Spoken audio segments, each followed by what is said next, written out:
কিয়ামতের দিন দাজ্জালের কপালে লেখা থাকবে কাফের, তাও মানুষ তাকে অনুসরণ করবে। কেন জানেন? ভাবুন তো, যদি দাজ্জালের বদলে কারো এই যুগে যদি কারোর মাথায় লেখা থাকে যে সে মিথ্যাবাদী, তবুও কি আপনি তাকে অনুসরণ করবেন? কখনোই নয়, তাই না? কিন্তু হ্যাঁ, এমন একটা সময় আসবে যখন সত্য চোখের সামনে থাকবে, তবুও মানুষ তা অস্বীকার করবে। বর্ণনায় আছে যে এক ভয়ঙ্কর পরীক্ষার সময় আসবে, এক ব্যক্তি আসবে, সে মানুষকে বিভ্রান্ত করবে, তার কপালে লেখা থাকবে যে কাফের। অর্থাৎ সেই ব্যক্তি, যে দাজ্জালের কথা আমি বলছি আপনাকে, তবুও মানুষ তার অনুসারী হবে। কেন জানেন? কারণ তখন মানুষ সত্য নয়, স্বার্থকে অনুসরণ করবে, হককে নয়, লোভকে অনুসরণ করবে। আজও কি আমরা দেখতে পাচ্ছি না, মানে দেখি না আমরা, যে আমাদের আশেপাশে আমরা বুঝি বা আপনি জানেন যে একজন ব্যক্তি মিথ্যা কথা বলে, আপনি জানেন যে আপনার একজন বন্ধু প্রতারণা করে, আপনি জানেন যে আপনার একজন বন্ধু বা আপনার বান্ধবী বিভ্রান্ত করে, তবুও কিন্তু আপনি তার কাছেই বারবার ফিরে যান। কারণ সত্যকে মানতে সাহস লাগে, আর মিথ্যাকে মানতে লাগে শুধু ভিড়। সবচেয়ে বড় বিপদ কি জানেন?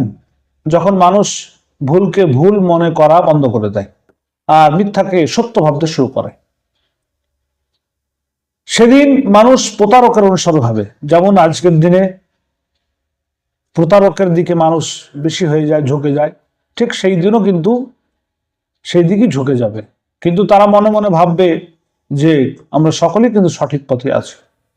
বন্ধু, আপনি নিজেকে প্রশ্ন করুন তো, যে আপনি কি সত্যকে অনুসরণ করবেন নাকি জনপ্রিয়তাকে? মনে রাখবেন, ইতিহাসে সব সময় সত্যের পথে লোক কমই ছিল, কিন্তু শেষের যে জয় সেটা সত্যেরই হয়েছে।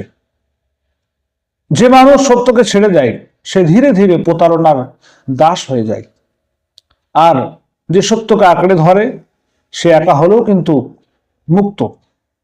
তাই আজই আপনাকে সিদ্ধান্ত নিতে হবে যে সত্যি আপনি কি ভিড়ের অনুসারী হবেন, সত্যের মিথ্যের পক্ষে হবেন, প্রতারণার পক্ষে হবেন, না যারা ধোঁকা দিচ্ছে তাদের পক্ষে হবেন, নাকি সত্যের অনুসারী হবেন? সত্যকে অনুসরণ করুন, তাহলে অবশ্যই কখনোই জীবনে পথ হারাবেন না।